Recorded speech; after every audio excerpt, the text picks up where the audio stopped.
What's going on, everybody? Welcome back to another episode of JAR. JAR, for those of you that may be new, stands for Joe and Amy Review. It's our weekly show where we review the magic stories that are posted on the Wizards website. This week we have Sabotage, once again by the R&D narrative team. Our quick review at the beginning, my quick review at the beginning is, I had one glaring issue with this story, and I'm going to talk about that at the end. I'm going to save that for the end. But I will say, despite that glaring issue, I thought the story was okay. I thought that if you are following along with these stories, this was pretty important. I mean, it revealed a big plot point that you will need to understand going forward, that to kind of lead you into the next set or the next two sets of stories. So for that reason alone, I would say it is worth your time to read it. I thought it was fine, and it did a good job of continuing the story. Like I said, I'll get to my big problem with it later. But what about you? My quick review is that I liked it. I thought it was good. It wasn't great, but it was good. And it definitely gave us some information about Ugin and Azor and things like that to kind of let us fill in the holes a little bit that we had left over from the last story. Right. So it was definitely an important story to read. Whether or not you like it is going to be up to you, and you know. Yeah. So that's why I say, and so if you have not read this story yet and you care about our opinions on it, please go ahead and do that. Read that story. Go read it before watching our video. As we always say, we review, we do not summarize. So yes. Please go enjoy that, and then come back here and let us know what you thought. But on to the full review itself. This story followed the pattern that Rivals of Ixalan stories have followed, with non-Jason Veraska followed by Jason Veraska, although it did it in a different way in that it started with 1,300 years ago, or about 1,300 years ago, talking about Azor and Ugin, like Amy mentioned, and their plan that we heard a little bit about last week in terms of, and the week before, about their plan on how to deal with Nicol Bolas. And so we heard more about that this week. We got kind of more definitive answers, whereas last week and the week before it was kind of just extrapolating based on the information that we already knew. Now it was definitively confirmed for us, which is nice because it gives people a week to talk to their friends or go on online communities and discuss it on Twitter and Reddit and things like that, where they can say... Or even just mull it over in their own heads and kind of come up with different what-ifs, you know? Yeah, and I feel like, personally, I always like that. I always like that moment where you're like, oh my god, this is going to lead to this, and it's going to combine with this, and this, it makes this, right? And it always feels good. I mean, the same thing happened in this story with Nicol Bolas's plan, but the things that we were doing as Vorthoses in the community as well as on this show, Jason Veraska ended up doing that by piecing together what they knew of Ugin's plan independently, combining it together and saying, oh my god, we get it now, it's this and this and this. But again, spoilers, I guess, the big piece of information from this story was the plane of Ravnica. That was something that was discussed, right? It had been talked about that it was likely that Ravnica was where we would be going next, after Dominaria, after the core set, obviously.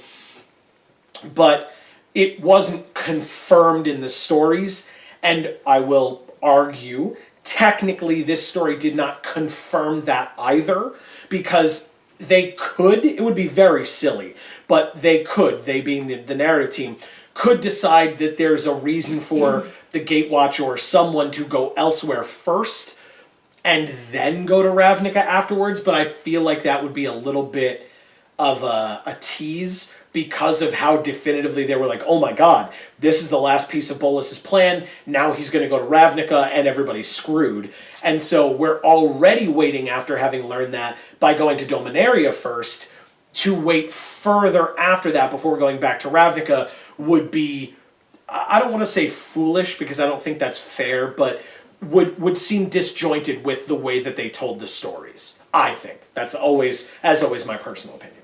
I think that makes sense, but on the other hand, I don't want to go back to Ravnica again.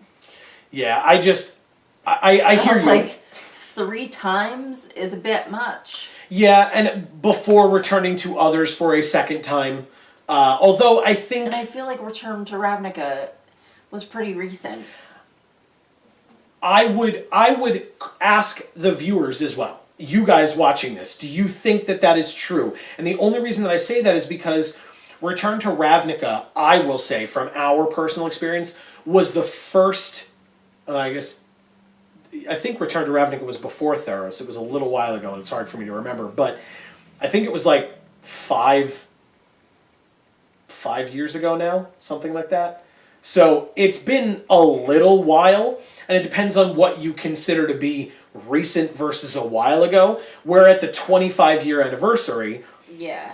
It's their most popular plane, arguably. I mean, of course, there is Zendikar and Innistrad and etc. But Dominaria. And Dominaria, but I think but they're returning to Dominaria already. So I know. To also return to Ravnica for their 25-year anniversary, it makes sense. Lame. Fair. And so what do you guys think?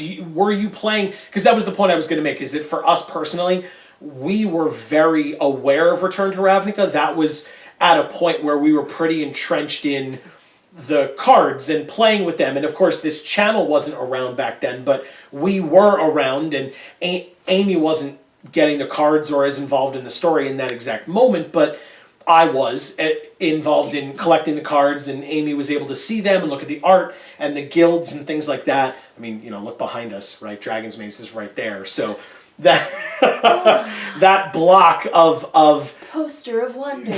that block of cards, that block of stories was a thing that we were aware enough of that it made us care. And so because we were so involved at the time that that set and that block came out, it may feel very recent to us because we were so involved. I mean, I wasn't. Well, right, but you were aware of its existence and you were aware of like posters and stuff like this, but I don't know. That's why for me, I also lean towards the fact that I feel like it was very recent, but that's for somebody who was very entrenched in these sets, or this block. And so I'm curious how other people might feel who may not have been as heavily involved. I mean, I wasn't heavily involved, and I feel like it was pretty recent. That's fair. That's fair. So let us know, as like I'm saying, seriously, let us know what you think in the comments below. Do you agree that it's too recent? Do you think that this will be great and you can't wait to go back to Ravnica because you love it so much? Well, I never said that it was a bad idea. Okay. It makes total sense with the story, and it doesn't make sense to go somewhere else with the story. Right. So right, and that's why I said, it. They have to. It just sucks. Yeah. Well, and I guess it wouldn't have made much sense for Bolas's plan to involve really any other plane, especially when you consider the collection of powerful beings that are on Ravnica with all the different Paruns of the different guilds and all the different guild leaders, if you will, if the Paruns are no longer around, like Azor. The fact that all of those different guild leaders are there, amassing power among their followers and etc. It's a pretty big target, right? And so it makes sense. The Eldrazi are a much bigger deal than anything on Ravnica. Well, so. Now there's 2/3 less of them. And, again, to have continued with the Eldrazi story would have gotten way too repetitive. Oh, right? I know. Like we went from, we talked about that a lot on this show I'm just itself. saying, like, if he's supposed to be the ultimate villain who's supposed to, like, be looking for world domination or whatever, he might just, he's not thinking big enough, in my mind. Okay, and that's a fair point. I think that Bolas and Emrakul combined together would be very odd. I don't think that Emrakul has a brain for Bolas to use his telepathy on, although we did see Jace's interaction with Emrakul, with the chess game, etc. But that was more Emrakul making herself known to Jace as opposed to Jace using his magic in that way. So I don't know. I don't know how that would work, and I don't think that that is something that will come to pass anytime soon. Although I would doubt that it will never happen, because I think that that is an interesting line for them to take. I But disagree. I think Emrakul is going to end up on the side of the Gatewatch. that would be cool. Even if that means that the side of the Gatewatch becomes a little more gray than it stays Well, white, if I that mean, makes sense. Yeah, but I mean, and no pun intended, because you just mentioned that it stays white. Liliana is a part of the Gatewatch, and she is not lily white, if you will. Wow, there were so many different I things hate there. everything. I'm sorry. I did not do that on purpose. You're I the promise. worst. I'm sorry. But yeah, I mean, she is not your typical good guy, if you will, and so there is already somewhat that line, that gray area there. Yeah, I'm still thinking about Nissa and her experience with Emrakul. You think it was just her imagination. I don't see how it could have been. Okay. Because as Nissa, I don't think she would have just on her own be able to come up with that. I don't think she would have had that sort of realization without Emrakul's help. Mm-hmm. So I think Emrakul is very calculated, and she's kind of sticking her hand in things that she wants to stick her hand in, and yes, that's another one, because the hand that moves. The hand that moves is, yeah. And I think we just have no frickin' clue what her endgame is, and I'm so excited to find out. Agreed. So I honestly really think that her and Bolus are going to end up being adversaries or enemies, not pals. That's fair. That's fair. But it could also be like a triangle. A versus B versus C, as opposed to A and B versus C. It could. Maybe. Who knows? Because I think A love triangle. Ugh. Because No. I love Nissa and I love Emrakul, and I'm kind of loving Nicol Bolas. Can I just say, after this story, in this story they made it seem like Ugin was a freaking asshole, and we already knew that Azor was. Let's be real. But then Nicol Bolas was like fun. I was like, okay, like I'm really liking Nicol Bolas, just like I always do. Yeah. Make me hate him, please. No, yeah. And then they made me hate Ugin. Yeah. I don't know enough about Ugin to really say like, oh, I love or hate him. But this story on its own, I feel like is trying to make you not like Bolas and trying to make you like Azor and Ugin. But if it is, it's doing a really piss poor job. Yeah, no, I agree with you. Because they went from Ugin and Azor, who were being a little stuffy, right, to Bolas, who was actually, like you said, he was fun. He was funny, right? They gave him even some arguably comedic lines, and by that I mean like... But he's always had that. Right. Right. Well, because he likes to toy with his victims. They are so much weaker than he is that if he's not having fun with it, what the hell's the point? So he seems to be enjoying himself, and because of that, we are seeing that enjoyment and getting a little bit of that ourselves. Well, but I don't even think that that's it. I think, I think it referenced a couple of times that his victims were idiots.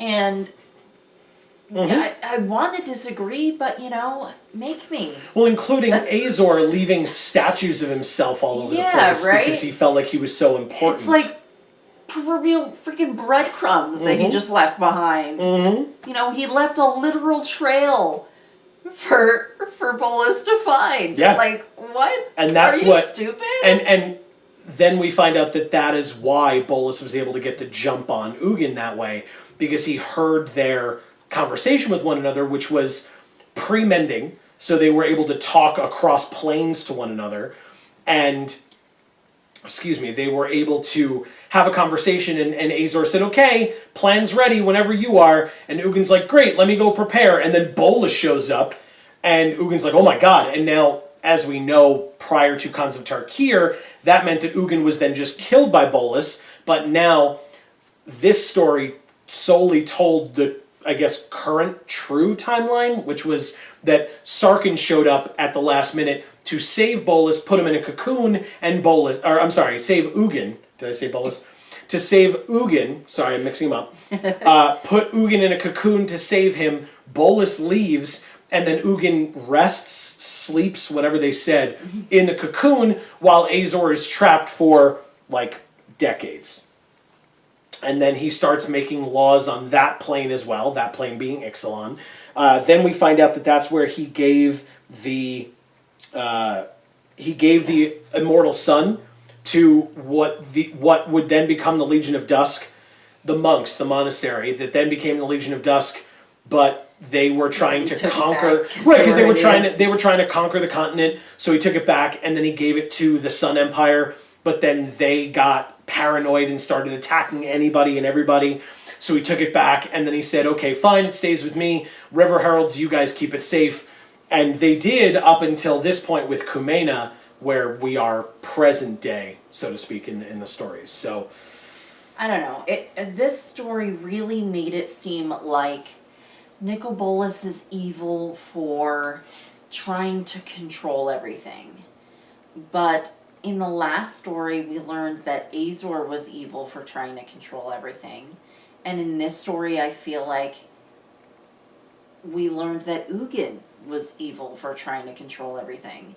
So, yeah, maybe I'm wrong. Maybe Emrakul, because she tries to control everything as well, maybe they'll all, get together and they'll all be evil together, and the Gatewatch will be the only people, and Veraska will be the only people to have enough sense to say, no, all y'all think you're better than everybody, but get the hell out of here.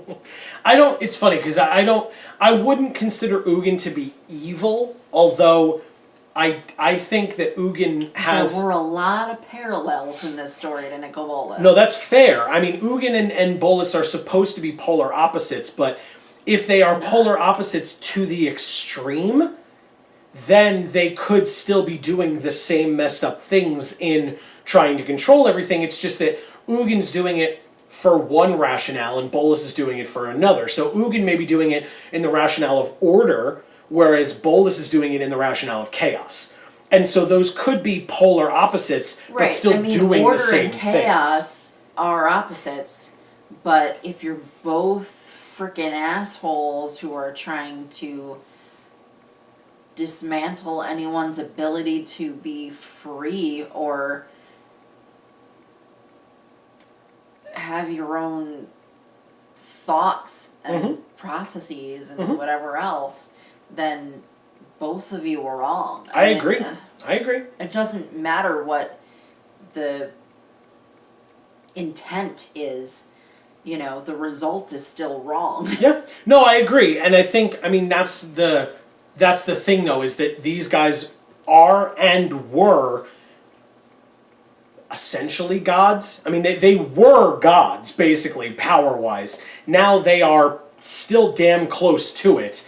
And so, for them to be as concerned with the issues of mortals wouldn't make as much sense. And so that's why Bolus and Ugin are able to go around and do these things. But... Well, Ugin and Azor are sitting there contemplating how they're going to kill Nicol Bolas. And, Ugin basically sent Jace to Ixalan to be killed by Nicol Bolas. To be bait, yeah. That was way after the fact. Originally, that wasn't the plan. That's my point. Is like, your intention is to get rid of someone who's evil, but you're evil yourself. You're an asshole. What is a mortal to a god? Nothing. So to Ugin and to Bolus, they mean nothing. Wrong. Not okay. Agreed. I'm not saying it's not okay. I'm just saying that's how they interact. To go back to this story, though, Sorry. that's okay. We went on a tangent, but it's important, right? That's what these stories are doing, is bringing all this stuff together, and so it leads to these kinds of discussions. And I mentioned, Jace and Vraska worked out Bolas's plan that they're on Ravnica now, or that they want to go to Ravnica, and they talk about Vraska's mind-wiping plan, which is the Induced Amnesia Story Spotlight card, number 2. Now, you brought up an interesting question of the mind wipe plan. Do you want to talk about that a little bit? So they were sitting there going, and oh, this is a great plan, blah blah blah, and I'm like, yeah, it's a fair enough plan. Until Jace erases Vraska's memory. Vraska still keeps helping Nicol Bolas build up his army and whatever the hell else he's doing. And then Jace winds up dead before he restores her memories. And then she just doesn't even remember that she loved him, basically. So nor does she remember that she shouldn't be on the side of Nicol Bolas, right, until presumably after he starts destroying Ravnica, and then she goes, "Hey, wait a minute, what are you doing?" Right. And then so it's too I see the scenario of Jace is dead. Vraska doesn't care that he's dead. She also doesn't care that Nicol Bolas is an evil mastermind, and she's just helping him defeat the world.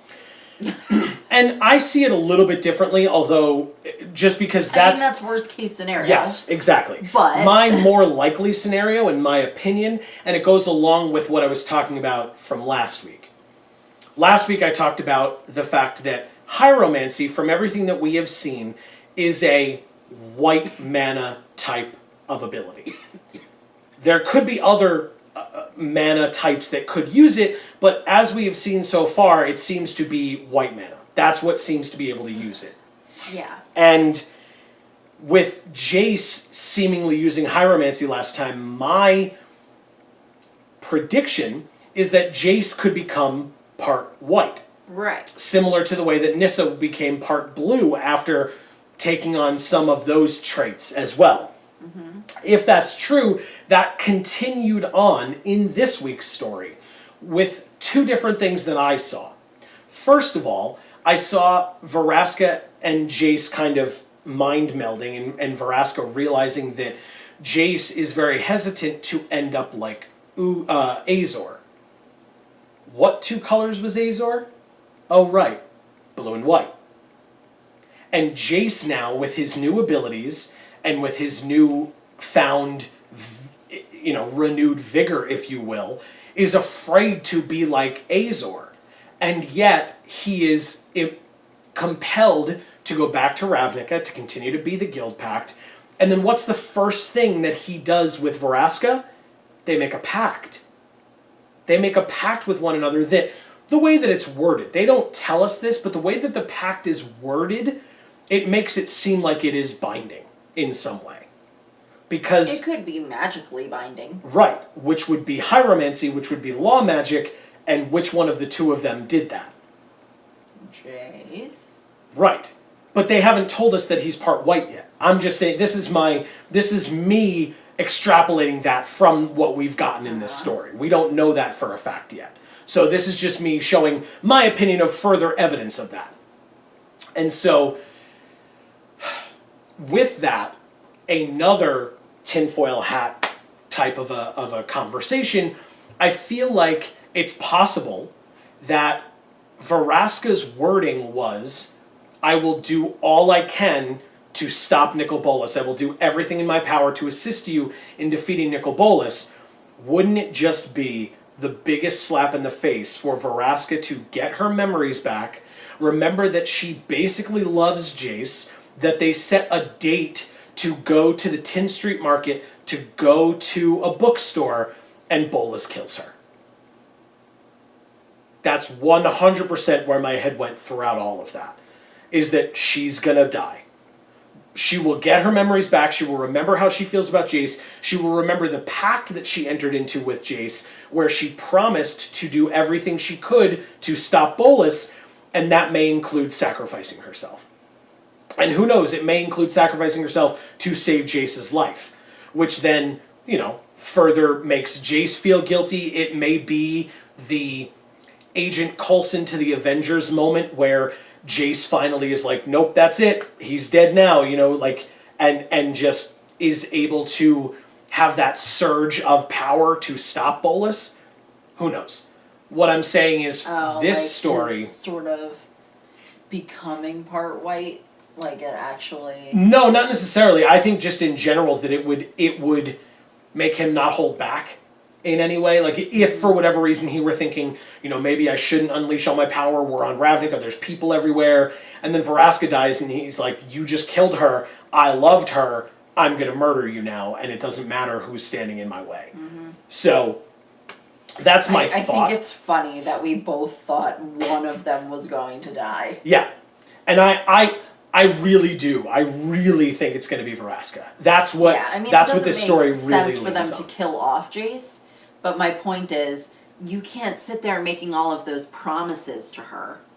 You don't know what's going to happen. Well, and hence why. You could very well go to fight Nicol Bolas and get your ass kicked to the point of you dying before you even get to put the memory of yourself back in her head. Yeah. I think it's more tragic to put the memory back in her head. Oh, yeah. For it to only then immediately be ripped away and her die right in front of her. Or him die. Yes. Again, either way. That's fair. To meta it a little bit, he is their poster child. It's a lot easier for them to kill off a Vraska or an Elspeth. Again, we've already said that. Yeah. What I'm saying is, if either of them die, mm-hmm. and if either of them die, it's going to suck regardless. Sure. Because it's going to suck if Jace dies without Vraska having her memories back, because then she just doesn't even know that he existed, basically. Or she knows he existed, but she hates him. Yep. Or, worse, she knows she's in love with him and now he's dead. Or worse, he's in love with her and she's dead. Mm-hmm. Yep. Let us know what you think.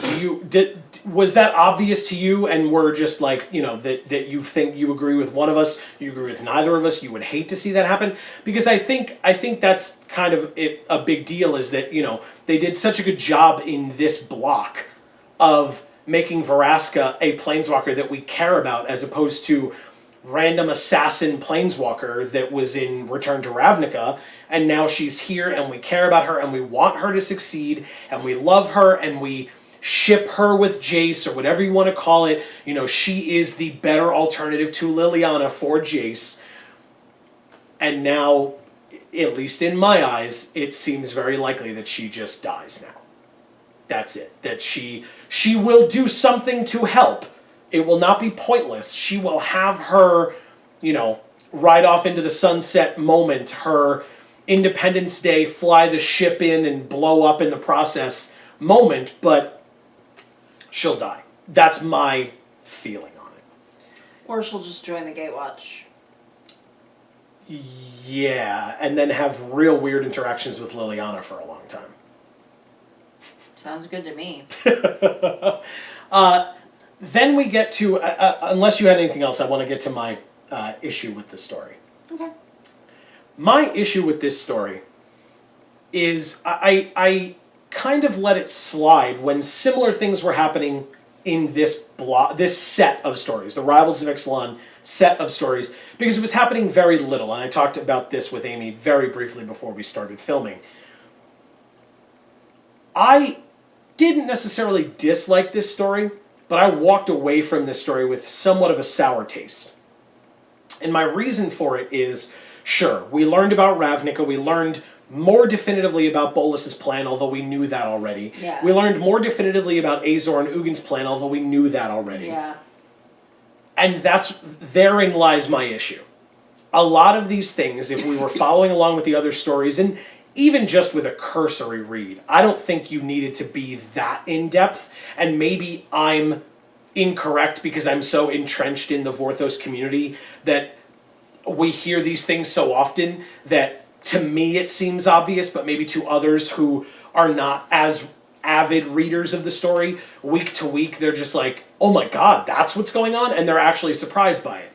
Now, if you're watching this video, I doubt that you are one of those people who just casually reads the stories when they can, but if you are, please let us know. But I feel like, to me, it was pretty obvious. Azor talking about his friend last week. Right. Sure, he never mentioned the name Ugin, but we knew it was Ugin. Bolas's plan with the Lazotep guys and the planar bridge and now Mastermind's acquisition of the Immortal Sun seems pretty obvious what he's doing. With Azor and Ugin and trying to trap the evil one here, and combined with Jace's tripwire for Bolas bringing Jace to Ixalan, it seemed pretty obvious. Combine that with somewhat what would normally be somewhat minor things that become major because we have heard them so often. This story had a discussion on trust. And it wasn't really a discussion. It had Vraska specifically stating that this was someone that she could trust, and that he trusted her and she trusted him in return, which was odd for her. Yeah, we get it. We've heard that a million times. Yep. From her specifically about him. Right. We heard also that Jace knew that this was the first, that her cradling him was the first time she had touched someone in a very long time, or ever, right, since her abuse. We get it. We've heard it a million times, and it was so powerful when you did it the first time. And then you did it the second, and the third, and possibly the fourth. It's not powerful anymore. Now it's annoying to read that. Super annoying. Then we get to Jace calling her captain. Real sweet the first time you did it. Kind of cool the second time you did it. Now that it's the third or fourth time, it's like, no, we get it. He's going to call her captain, and that means something that's special. But it was already. It isn't the third or fourth time. It's just not. And then all the stuff with these plans that has been dragging on for weeks. And again, 2 weeks ago we heard about Ugin, or we heard about Azor's plan we heard about Ugin's plan with the tripwire in Jace's head, which is like, oh wow, he really was meant to trap him here. Then we hear about Azor's plan with his friend the week after we heard about Ugin. I wonder whose plan it could be. And then this week we're just blatantly told, hey, it's Azor and Ugin's plan. Right. You think? We heard that already. We figured that out last week. So it's like... I think this story was very much trying to, like, take sort of blatant hints that had already been made and just elaborate on them slightly, turning it into a story, which doesn't make sense. Like, elaborate on it when it's in the story that it's in. So we don't have to read this story and go, okay, we already know all this shit. Because it's just slightly more detailed than what we knew, you know. Right. And I can fully understand, as someone who appreciates storytelling and considers himself somewhat of a storyteller, I can understand that you wanted to use this story, or that someone might want to use this story, to close the narrative, close the story between Jace and Vraska until she gets her memories back. And so you wanted to bring up the captain thing again, and you wanted to bring up the trust thing again, and the touching aspect again. But then why'd you mention it so many times prior? Thank you. If it had happened the first time in the Ixalan set of stories, the second to last story or whatever it was, and then it didn't happen again until now, awesome. You brought it back, you tied it in, you closed it off. Instead, you just trickled it along through all these other stories, mentioned it a million times, and so by the time you mention it here, it's like, no, we get it, no one cares. Because it's just so repetitive. And we had this exact discussion at the end of Ixalan. The Ixalan set of stories. It was like, how much more repetitive can these stories get? And like I said at the beginning of this rant, if you will, during the Rivals of Ixalan stories, I let it slide because it was very minor things, right? There was one mention of Captain in one story. There was one mention of touching him in another story. So it was one time, very briefly, in one story, surrounded by new stuff. This story piled it all on top of each other. And it was like, okay, cool. So I knew I was ignoring it, and I did it on purpose, and now you're making me bring it up again. And now on you're purpose. force-feeding it to me. Yes. Thanks. And so now I have to talk about it, because I noticed it so obviously, and it bothered me. I liked this story, and I think that it could have been so much more, but I was left with such a sour taste because it closed with all of that repetition, all of those things being piled on right at the end, and it's like, why? It was good before that. You didn't need to do all that.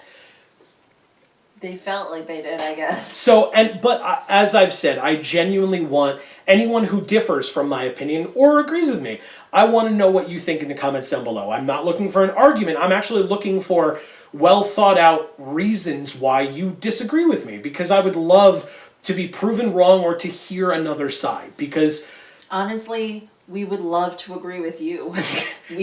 We would love to not feel that this is the case. Yeah. But it was do. Right. And so from that perspective, from a narrative perspective, that frustrated me. And I left with that sour taste. And so unfortunately, that's kind of where I'm leaving this episode. Okay. Is with that sour taste. If that's something that you may not have noticed but is now kind of clued you into it, I apologize if I ruined the story for you by bringing that up. Well, it didn't ruin it for me. I still really liked the story. I just, also have issues with all of those things. Right. So let us know what you thought of our opinions as well as the story itself in the comments down below. As always, we love the discussion. We would love to continue the discussion with all of you. Yes, please leave comments because we love to read them. Yes, and by leaving a comment, you might be doing something called showing off your... #WarthosPride. Thank you. Figured we'd get there eventually. This has been another episode of JAR. I want to thank you guys so much for watching here on Geek for All. I have been Joe. And I'm Amy. Click that subscribe button. It helps us out quite a bit. Check out some of our other videos. And as we always say, in whichever video of ours you watch next, we will see you all next time. Thanks, everybody.